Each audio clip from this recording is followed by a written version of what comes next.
பெரியபாளையம் அருகே 18 பேரை பலி கொண்ட கடல் உணவுகளை பதப்படுத்தும் தொழிற்சாலையில் அமோனியா வாயுவை அகற்றும் பணிகள் மேற்கொள்ளப்பட்டன.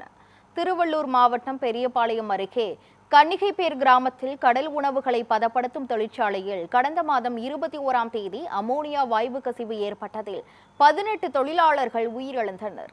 இந்த நிலையில் இந்த தொழிற்சாலையில் அமோனியா வாயுவை அகற்றும் பணிகள் தகுந்த பாதுகாப்பு முன்னேற்பாடுகளுடன் மேற்கொள்ளப்பட்டன. இதற்கான பணியில் 16 பேர் கொண்ட சிறப்பு வல்லுநர் குழுவினர் ஈடுபட்டனர். இதற்காக தொழிற்சாலை அருகே 500 மீட்டர் சுற்றளவுக்கு பாதுகாக்கப்பட்ட பகுதியாக அறிவிக்கப்பட்டு சாலை தடுப்புகள் அமைத்து போக்குவரத்து திருப்பிவிடப்பட்டது.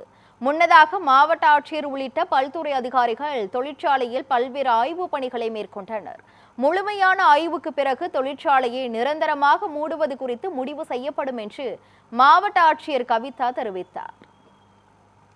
கன்னிகைப்பேர் கிராமத்துல நம்ம அந்த அமோனியா வாயு தனியார் நிறுவனத்துல லீக் ஆன இன்சிடென்ட் அடுத்து உடனடியாக அந்த லீக் கட் பண்ணி மட்டும் க்ளோஸ் பண்ணிட்டு நம்ம பாதிக்கப்பட்டவர்களை ரெஸ்கியூ பண்ணியிருந்தோம்.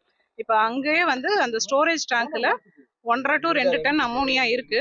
அது அங்கேயே இருக்கிறது சேஃப் இல்லை அப்படிங்கிறதுனால முன்னெச்சரிக்கை நடவடிக்கைகள்லாம் எடுத்துட்டு நம்ம பாதுகாப்பான முறையில அந்த அமோனியாவை அகற்றுவதற்கான நடவடிக்கை இன்று ஆரம்பிக்கிறோம். இன்னைக்கு காலையில இந்த 9 மணிக்கு ஆரம்பிச்சு ஈவினிங் 5 மணி வரைக்கும் இந்த பணிகள் நடைபெறும். இருட்டினதுக்கு அப்புறம் நம்ம அந்த பணியை நிறுத்திடுவோம் 5 மணியோட.